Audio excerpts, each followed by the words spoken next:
One of the Bible's best kept secrets is right here in Exodus chapter 23, hiding in plain sight. Here we see an angel who led God's people out of slavery in Egypt to the promised land. But who is this angel? Prepare yourself. Verse 21 contains our first clues. It says, "Do not rebel against the angel because he won't pardon your transgressions."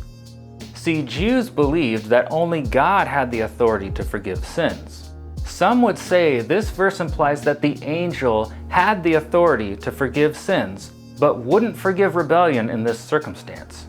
Okay, so maybe that's not crystal clear. The next line gives us another clue. It says God's name is in the angel. This is something called name theology. In simplest terms, the name of God is a synonym for God himself. There's an example later in Exodus in chapter 34 that says the name of the Lord is jealous. There's another one in Proverbs chapter 18 verse 10. The name of the Lord is a strong tower. Now, we all know that God's literal name is not strong tower, and it's certainly not jealous. But watch what happens when we replace the phrase, the name of the Lord, with God. We get, God is jealous. God is a strong tower. Well, that makes a lot more sense. To an ancient person, the name of God just meant God.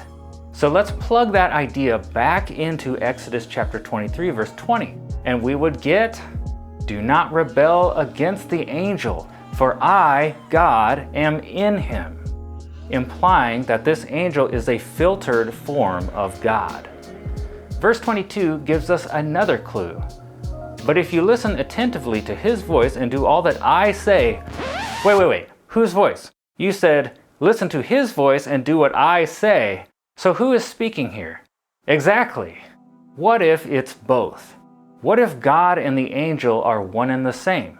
See, in the Old Testament, there was an angel called the Angel of Yahweh, the angel of the Lord. He appeared to Abraham and began guiding the formation of the people of Israel, God's family on earth. When he spoke to Abraham, sometimes he spoke about God in the third person, and other times he spoke as God in the first person. Go back to Genesis chapter 22. This angel told Abraham, "Because you have obeyed my voice," something we see again here in Exodus chapter 23, "I will bless you."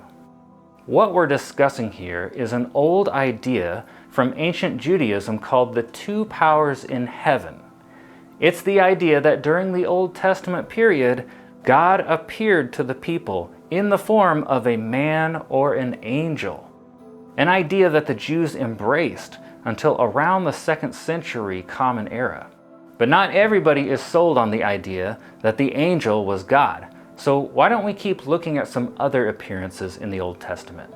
What about to Jacob in Genesis 31:13? The angel said, "I am the God of Bethel." Wow. What about to Joshua in Joshua chapter 25? The angel appeared with a drawn sword, and he said the same thing God said to Moses at the burning bush. "Take off your sandals. You're standing on holy ground." The angel also had a drawn sword here. It's similar to how we see Jesus depicted in Revelation. And here's a big clue. Joshua bows and worships the angel. Then he says, "What do you command of me, your servant, my Lord?" Other angels, like the one in Revelation chapter 22, reject this kind of worship, saying, "Don't bow down to me. I am supposed to be serving you." The worship of angels was considered to be apostasy.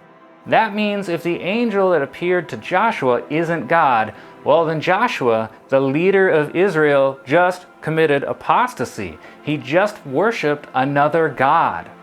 That doesn't fit too well with his statement, "As for me and my house, we will serve the Lord." But we need to clear this up once and for all. So let's ask the New Testament writers who they thought the angel who led the Exodus was. Here it is.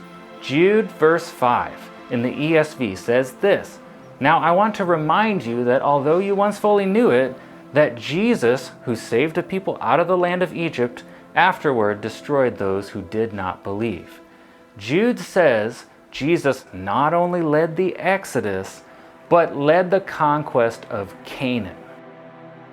Now you might not have known that was there, because in many translations like the New International Version, they don't say Jesus led the Exodus. Instead they say the Lord led the Exodus. The majority of early ancient manuscripts do say Jesus in this chapter, but a small number say Lord here.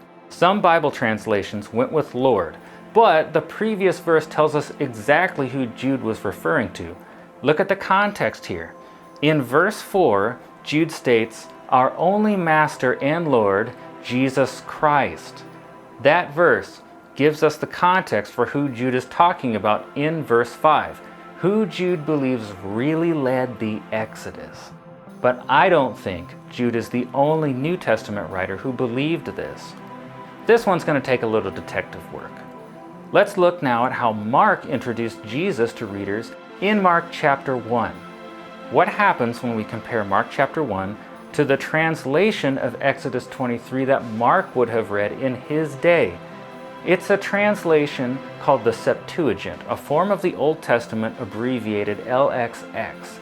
And bingo! We have a word-for-word match here. Mark was quoting Exodus 23 to introduce Jesus. He quoted that passage about the angel that led the Exodus to introduce readers to Jesus Christ. Many people don't even know this was there because Mark says he's quoting Isaiah, and he does, but that first line is not from Isaiah. He's also quoting Exodus 23. Now, why do you suppose he did that? I think he's telegraphing that the angel who led the Exodus was actually Jesus.